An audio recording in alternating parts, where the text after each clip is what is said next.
Safety features when it comes to solar power installation should never be taken for granted.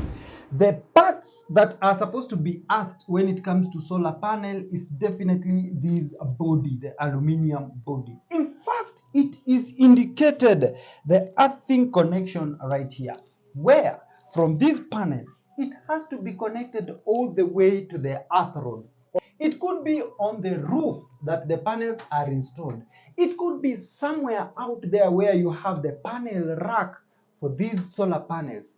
It has to be earthed, and remember this, you have to ensure that you conduct several checks throughout the year, twice or even once, to ensure that the earthing is very safe. Because remember, these DC voltages are very dangerous, or should I say DC current is very dangerous, and therefore you must be very careful. So the earthing is very important for solar, isn't it, Margaret? Yes, it is.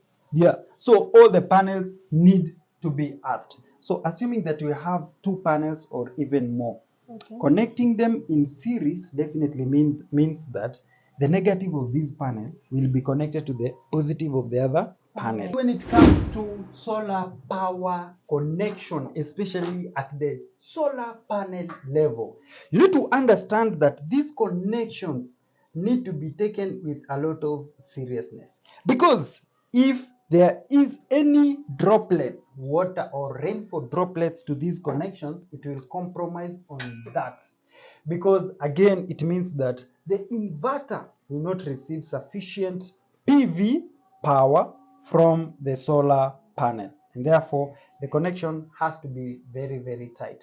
That is why MC4 connectors are very important. Now my top boss Margaret is ensuring that the connection is done perfectly.